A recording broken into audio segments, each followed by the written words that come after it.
భట్టినాగులపల్లి భూ కబ్జాలపై బీఆర్ఎస్ ఎమ్మెల్యేలు గవర్నర్ను కలిశారు.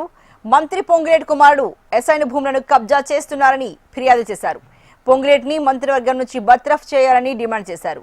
సిబిసిఐడిని అడ్డం పెట్టుకుని పొంగిరెడ్డిని కాపాడే ప్రయత్నం చేస్తున్నారని ఆరోపించారు.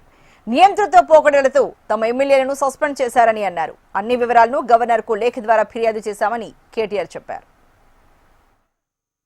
రాష్ట్ర గవర్నర్ శ్రీ శుక్లా గారిని మా గౌరవ ఎమ్మెల్యేలు, మా గౌరవనీయ శాసన మండలి సభ్యులు అందరం కూడా కలిసి వారికి ఈ రాష్ట్రంలో జరుగుతున్న అరాచక పరిపాలన, ముఖ్యంగా ఈ రాష్ట్రంలో ఈరోజు స్వయంగా ప్రభుత్వానికి నేతృత్వం వహిస్తున్న ముఖ్యమంత్రి గారు, ఆయన మంత్రివర్గ సభ్యులే ఏ రకంగా ప్రజా సంపదని కొల్లగొడుతున్నారు, ఏ రకంగా ప్రజా సంపదని దోపిడీ చేస్తున్నారు ఆధార సహితంగా వారికి పూర్తి స్థాయిలో వివరించి విడమర్చి ఆధారాలను కూడా సమర్పించి చర్య తీసుకోవాలని కోరాం.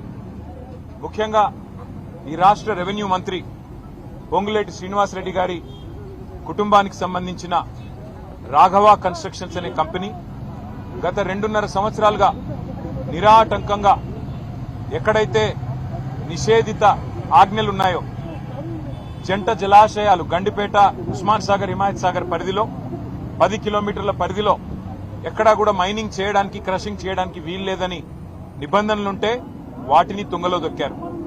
అట్లాగే ఓఆర్ఆర్ పరిధిలో కిలోమీటర్ పరిధిలో మైనింగ్ చేయడానికి వీల్లేదనే ఉత్తర్వులుంటే వాటిని తుంగలో దొక్కారు. అట్లాగే వారికి సంబంధం లేని భూమిలో అసైన్డ్ భూమిని చెరబట్టి అందులో ఏ పర్మిషన్ లేదు, మినరల్ డీలర్ లైసెన్స్ లేదు, పొల్యూషన్ బోర్డు నుంచి ఇచ్చే కన్సెంట్ ఫర్ ఎస్టాబ్లిష్మెంట్ కానీ, కన్సెంట్ ఫర్ ఆపరేషన్ కానీ లేదు. అట్లాగే మరి ఎలక్ట్రిసిటీ కనెక్షన్ లేదు, ఇండస్ట్రియల్ డిపార్ట్మెంట్ పర్మిషన్ లేదు.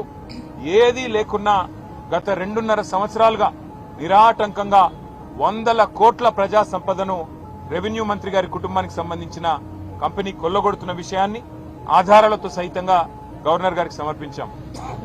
రాష్ట్ర ప్రభుత్వం, రాష్ట్ర ముఖ్యమంత్రి గారు, రాష్ట్ర మైనింగ్ శాఖ మంత్రి గారు ఈ అంశాన్ని మేము శాసనసభలో లేవనెత్తితే, మా శాసనసభాపక్ష ఉపనాయకుడు హరీష్ రావు గారు లేవనెత్తితే వారు స్వయంగా ఒప్పుకున్నారు.